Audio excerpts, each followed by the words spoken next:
जीवन की सबसे बड़ी सीख देने वाली कहानी। एक समय की बात है, एक जंगल में सेब का एक बड़ा पेड़ था। एक बच्चा रोज उस पेड़ पर खेलने आया करता था। वह कभी पेड़ की डाली से लटकता, कभी फल तोड़ता, कभी उछल कूद करता था।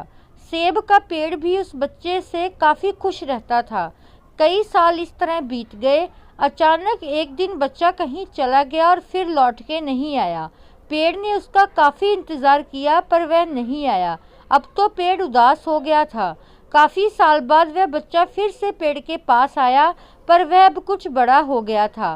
पेड़ उसे देखकर काफ़ी खुश हुआ और उसे अपने साथ खेलने के लिए कहा, पर बच्चा उदास होते हुए बोला कि अब वह बड़ा हो गया है, अब वह उसके साथ नहीं खेल सकता।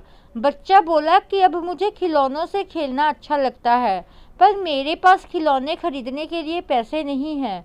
पेड़ बोला, उदास ना हो, तुम मेरे फल तोड़ लो और उन्हें बेचकर खिलौने खरीद लो। बच्चा खुशी खुशी फल तोड़ के ले गया, लेकिन वह फिर बहुत दिनों तक वापस नहीं आया। पेड़ बहुत दुखी हुआ। अचानक बहुत दिनों बाद बच्चा, जो अब जवान हो गया था, वापस आया। पेड़ बहुत खुश हुआ और उसे अपने साथ खेलने के लिए कहा, पर लड़के ने कहा कि वह पेड़ के साथ नहीं खेल सकता।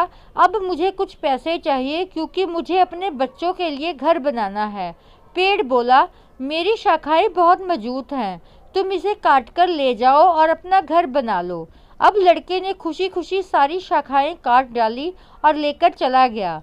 उस समय पेड़ उसे देखकर बहुत खुश हुआ, लेकिन वह फिर कभी वापस नहीं आया और फिर से वह पेड़ अकेला और उदास हो गया था। अंत में वह काफ़ी दिनों बाद थका हुआ वहां आया। तभी पेड़ उदास होते हुए बोला कि अब मेरे पास ना फल है और ना ही लकड़ी, अब मैं तुम्हारी मदद भी नहीं कर सकता। बूढ़ा बोला कि अब उसे कोई सहायता नहीं चाहिए, बस एक जगह चाहिए जहां वह बाकी ज़िंदगी आराम से गुजार सके। पेड़ ने उसे अपनी जड़ों में पनाह दी और बूढ़ा हमेशा वहीं रहने लगा। यही कहानी आज हम सबकी है मित्रों। इस पेड़ की तरह हमारे माता पिता भी होते हैं। जब हम छोटे होते हैं तो उनके साथ खेलकर बड़े होते हैं और बड़े होकर उन्हें छोड़कर चले जाते हैं, और तभी वापस आते हैं जब हमें कोई ज़रूरत होती है। धीरे धीरे ऐसे ही जीवन बीत जाता है।